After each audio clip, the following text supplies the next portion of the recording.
দীর্ঘ ৮ বছরের অপেক্ষা, হাজারো গুঞ্জন আর ভক্তদের কোটি কোটি প্রার্থনার অবসান হলো। অবশেষে চার হাত এক হলো দক্ষিণী সিনেমার সব থেকে চর্চিত জুটি বিজয় দেবারাকোন্ডা এবং রাশমিকা মান্দানার। রাজস্থানের উদয়পুরের পাহাড় ঘেরা এক স্বপ্নপুরীতে বসেছিল তাদের বিয়ের আসর। কিন্তু এই বিয়েটা আর 10টা তারকা বিয়ের মতো ছিল না। এখানে ছিল দুই ভিন্ন সংস্কৃতির মেলবন্ধন, কড়া নিরাপত্তা আর অদ্ভুত কিছু নিয়ম। আসুন জেনে নেওয়া যাক বিজয় রাশমিকার এই কোটি টাকার রাজকীয় বিয়ের আদ্যপান্ত। 2018 সালে গীতা গোবিন্দম সিনেমার সেটে প্রথম আলাপ, এরপর ডিয়ার কমরেড। পর্দার রসায়ন কখন যে বাস্তবে গড়িয়েছে তা তারা ঘুণাক্ষরেও বুঝতে দেননি। ভক্তরা ভালোবেসে নাম দিয়েছিলেন ভিরস, কিন্তু দীর্ঘ সময় তারা নিজেদের সম্পর্ক নিয়েছিলেন স্পিকটি নট। সম্প্রতি ইনস্টাগ্রামে একটি আবেগঘন পোস্টের মাধ্যমে তারা প্রথমবার সম্পর্কের কথা স্বীকার করেন এবং জানান তারা ভক্তদের দেওয়া ওই ভিরস নামই বিয়ের পিঁড়িতে বসছেন। বিয়ের ভেন্যু হিসেবে বেছে নেওয়া হয়েছিল উদয়পুরের আরাবল্লী পর্বতমালার মাঝে অবস্থিত বিলাসবহুল রিসোর্ট আইটিসি মেমেন্টোস।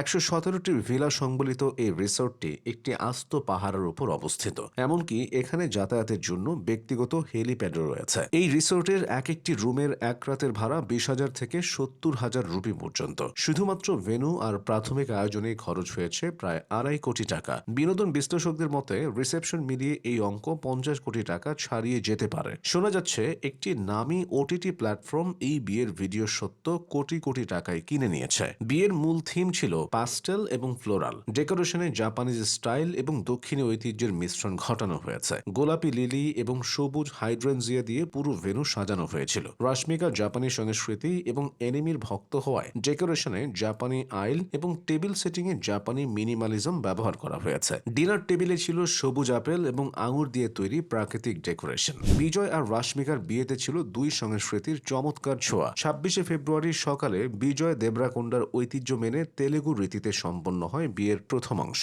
যেখানে অতিথিদের কলা পাতায় ঐতিহ্যবাহী দক্ষিণী খাবার পরিবেশন করা হয়েছিল। মেনুতে ছিল হায়দ্রাবাদি দম বিরিয়ানি থেকে শুরু করে কোডাগু স্পেশাল পান্দি কারি। এরপর সন্ধ্যায় অনুষ্ঠিত হয় রাশমিকার পরিবারের কোদাভা প্রথার বিয়ে। কোধাবা বিয়ে সাধারণ হিন্দু বিয়ের মতো নয়। এখানে কোনো পুরোহিত থাকে না, থাকে বড়দের আশীর্বাদ আর গোত্রীয় ঐতিহ্য। বিয়ের আগের রাতের সঙ্গীত অনুষ্ঠান ছিল আরও জমজমাট। আয়োজন করা হয় অন্তরাক্ষরী খেলার, যেখানে শুধু তাদের অভিনীত ছবির গান গাওয়া হয়। অতিথিরা দুই দলে ভাগ হয়ে প্রতিযোগিতা করেন এবং বিজয়ী দল পায় বহুমূল্য উপহার। রাশমিকা তার ব্লকবাস্টার ছবি পুষ্পা 2 এর গান অঙ্গারোতে নেচে বিজয়কে একেবারে চমকে দেন। বিনিময়ে বিজয়ও নাচেন গাংনাম স্টাইলে। সঙ্গীত অনুষ্ঠানে রাশমিকাকে দেখে বিজয়ের মা আবেগাপ্লুত হয়ে পড়েন। পুরো অনুষ্ঠানই সম্পন্ন হয়েছে পারিবারিক ঘনিষ্ঠ পরিবেশে। আরও ছিল ভিরস প্রিমিয়ার লিগ নামে একটি ঘরোয়া ক্রিকেট ম্যাচ। বিয়েতে অতিথি তালিকা ছিল খুবই ছোট, মাত্র 100 জন। মোবাইল ফোন ব্যবহারের উপর ছিল কড়া নিষেধাজ্ঞা। অতিথিদের মধ্যে ছিলেন পরিচালক সন্দীপ রেড্ডি ভাঙা,